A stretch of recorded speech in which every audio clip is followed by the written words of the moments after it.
జై దుర్గా భవాని. ఈరోజు దుర్గమ్మ సందేశం ఏంటి అంటే, బిడ్డా, ఇలా చూడు, నువ్వు ఇంతలా బాధపడ్డానికి కారణం ఒకే ఒక్క మనిషి. అది ఎవరో ఇప్పుడే నువ్వు తెలుసుకొని జాగ్రత్త పడు. లేదంటే ఎంతో నష్టపోవాల్సి ఉంటుంది, బాధపడాల్సి వస్తుంది. సరేనా? ఇదిగో, ఇప్పుడే ఈ దుర్గమ్మ వాక్కుని నువ్వు ఆఖరి వరకు జాగ్రత్తగా విను. ఈ అమ్మ మాట నువ్వు వినాల్సింది. నువ్వు ఇంతలా బాధపడ్డానికి కారణం ఎవరో తెలుసా? ఆ ఒక్క వ్యక్తి. ఆ మనిషి ఎవరు? ఆడవాళ్ళా లేక మగవాళ్ళా? ఇవన్నీ నీకు తెలియచేస్తాను. అలా కాకుండా నా మాటలను అశ్రద్ధ చేసి పక్కన పడేశావంటే నువ్వే ఇబ్బంది పడాల్సి వస్తుంది, నష్టపోవాల్సి వస్తుంది. వినమ్మా, జాగ్రత్తగా విని నన్ను అర్థం చేసుకో. ఈ తల్లి ఎందుకిలా మాట్లాడుతుంది అనేది నువ్వు ఖచ్చితంగా తెలుసుకునే తీరాలి.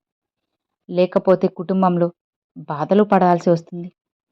ఆ బాధకి కారణం ఎవరు అనేది ఇప్పుడు నేను చెప్తాను కదా. సరేనా? ఆఖరి వరకు విని అమ్మ మాటల్ని అర్థం చేసుకో. నమ్మకంతో విను. నేను చెప్పే మాట అక్షరాలా జరిగే తీరుతుంది. నువ్వు జాగ్రత్త వహిస్తే నువ్వు పడే ఆ బాధ తగ్గటమే కాదు, నష్టపోకుండా ముందుకు వెళ్తావు. అవును, అలానే జాగ్రత్త పడతావు. ఎవరు ఏంటి అనేది నువ్వు తెలుసుకుంటావమ్మా. ఎవరు ఎందుకు ఇలా ప్రవర్తిస్తున్నారు, వాళ్ళెందుకు ఇలా చేస్తున్నారు, వీళ్ళెందుకు ఇలా మాట్లాడుతున్నారు అన్నది ఇలా అన్నీ కూడా స్వయంగా స్పష్టంగా నీకు అర్థమవుతాయి. ఈ దుర్గమ్మపై నీకు ఆ నమ్మకముంది కదా. ఆ నమ్మకంతోనే ఒక్కసారి ఇది విను తల్లి, సమాధానం దొరుకుతుంది. మరి ఎవరు తల్లి నాకు ద్రోహం చేసింది, నా వల్ల ఎవరు బాధపడుతున్నారని నువ్వు ఆలోచనలో పడ్డావు కదా. సరే, అది ఎవరో తెలుసుకుని నీ గురించి నువ్వు తెలుసుకోవాలమ్మా. ఒక్కసారి నీ గురించి చెబుతాను, వింటావా? నీ మనసు చాలా మంచిది. నువ్వు అందర్నీ గుడ్డిగా నమ్మేసే వ్యక్తివి. అందరూ కూడా నా వాళ్ళు అనుకుని మురిసిపోయే వ్యక్తివి. ప్రేమగా ఒక్క మాట మాట్లాడినా వాళ్ళు నా వాళ్ళు అని కరిగిపోయే రకానివి నువ్వు. అందుకే వాళ్లే నిన్ను మోసం చేస్తూ ఉన్నారు. నిన్ను దగా కుట్రపల్ని నీపై ఎన్నో కుట్రలు చేస్తున్నారు, నష్టం కలిగిస్తున్నారు. నీకు తెలియకుండానే నీ వల్ల వాళ్ళకి బాధ కలుగుతుంది. అంతలా ఉన్నారు వాళ్ళు.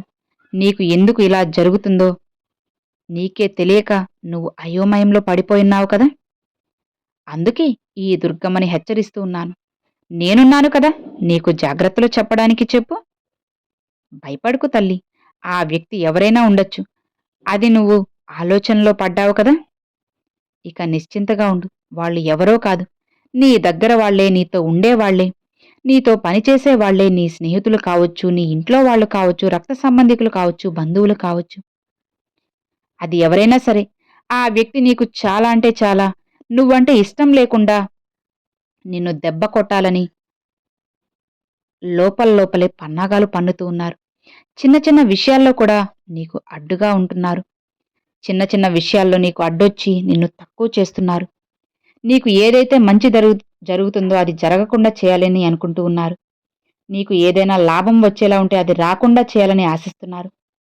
కాబట్టి ఆ వ్యక్తి ఎవరైనా కావచ్చు, ఎలాంటి వారైనా కూడా కావచ్చు. నిన్ను దెబ్బ కొట్టాలని చూసినా వారి వల్ల నువ్వు తెలియకుండానే బాధపడుతున్నావు. నువ్వు మంచిదానివి, అందుకే మంచిగా ఆలోచిస్తున్నావు. కానీ వాళ్ళేం చేస్తున్నారు? ఖచ్చితంగా నిన్ను నష్టపరచాలి, బాధ పెట్టాలి అని, నీకు మంచి జరగకూడదని అనుకుంటున్నారు. అలాంటి వాళ్ళు నీ చుట్టూ ఉన్నారని నువ్వు గుర్తించు.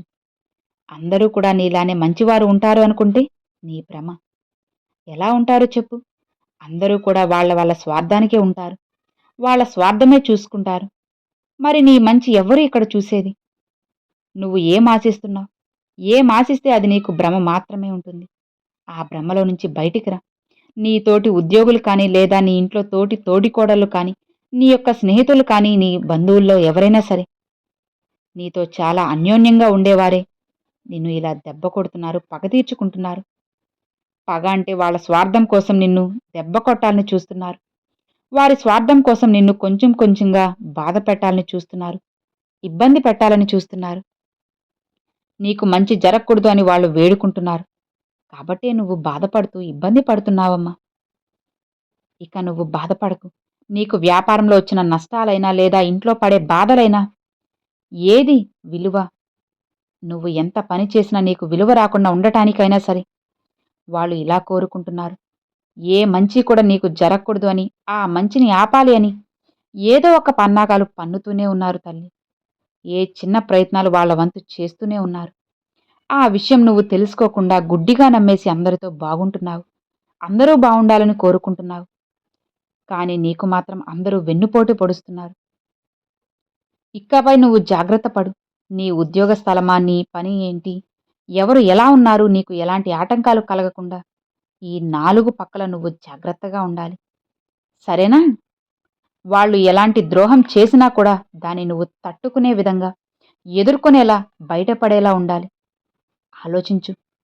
ఏ పక్క నుంచి ఏం వస్తుందో నీకు తెలియదు కదా! నీ ప్రమోషన్‌లు ఆపేయొచ్చు, నీకు వస్తున్న విలువను తగ్గించొచ్చు. లేదా నీకు వస్తున్న ఉద్యోగ అవకాశాలను ఉద్యోగపరంగా లేదా ఉద్యోగ స్థలంలో నీకు ఒక మంచి పేరును ఆపేయడానికి ప్రయత్నించొచ్చు. ఇలా ఎన్నో విషయాలు ఉన్నాయి. నిన్ను ఆపేసి తక్కువ చేయాలని చూస్తున్నారు. అలాంటి వారి నుండి ఆఫీస్‌లో నుంచి కొంచెం జాగ్రత్త. అలానే నీ ఇంట్లో నీ ఇంటి తోడికోడళ్ళతోటి వాళ్ళ వల్ల చిన్న ఈర్ష్యలు ఉంటాయి కదా! అలా నీకు ఏది మంచి జరగకూడదని, నీ మీద ఏదో ఒక నిందలు వేస్తూ నిన్ను బాధపెడుతూ చిన్న చిన్న విషయాలకే నీ మనసు కష్టపడేలా చూస్తూ ఉంటారు. వాళ్ళ నుంచి కూడా నువ్వు జాగ్రత్త పడు. ఇకపై నువ్వు నమ్మే నీ ప్రాణ స్నేహితులు కూడా నిన్ను దెబ్బ కొట్టాలని అనుకుంటున్నారు. నీకు ఏది జరగకూడదు అని, చెడే జరగాలని చూస్తున్నారు. అలాంటి వారికి అవకాశం అనేది అస్సలు ఇవ్వద్దమ్మా. నీ పని నువ్వు చూసుకో. ఖచ్చితంగా నువ్వు చేయాల్సిన పని అనేది ఏకాగ్రతగా నువ్వు చేస్తూ ఉండు. ఒకరు ఎలా ఉన్నారు అనేది కాకుండా, ఒకరి కోసం నువ్వు ఏదీ వదులుకోవాల్సిన అవసరం లేదు. నీ పని ఏంటి, ఇతరులకు ఏ కష్టం కలగకుండా నీకు వచ్చే లాభాన్ని నువ్వు హ్యాపీగా అనుభవించు. ఇక నీకు వచ్చే లాభంలో ఇతరులకి అన్యాయం అనేది జరగలేదని నువ్వు భావిస్తే తప్పకుండా అడుగు ముందుకు వెయ్యి. స్నేహితుల కోసం వదిలిపెట్టడము, ఇంట్లో వాళ్ళ తోడికోడళ్ళ కోసం వదిలిపెట్టడము, ఉద్యోగ స్థలంలో లేదా వాళ్ళేమనుకుంటారో వీళ్ళేమనుకుంటారో అనే మాట అనేది వెనక్కి వేయకు. వదిలేసేయ్. ఎవ్వరి కోసం నువ్వు తగ్గాల్సిన అవసరం లేదు. నీకు నువ్వుగా ఉండు. మౌనంగా ఉంటూ అన్నీ సర్దుకుంటాయని నువ్వు కామ్‌గా ఉంటున్నావు. కానీ బిడ్డ, కొన్నిసార్లు మాట్లాడే తీరాలి, ఎదుర్కొనే తీరాలి. కొంతమందికి సమాధానం చెప్పే తీరాలి. అవునమ్మా. ఎందుకంటే మాట్లాడితేనే కదా వాళ్ళకి నువ్వంటే ఏంటో తెలుస్తుంది, నీ విలువ తెలిసేది. కొన్ని దగ్గరలా మాట్లాడకుండా మౌనంగా ఉంటే ఆ మౌనంలో ప్రాబ్లమ్స్ కూడా సాల్వ్ అవుతాయి. బిడ్డ, గుర్తుపెట్టుకో. కొన్ని దగ్గరలా మాట్లాడే తీరాలి.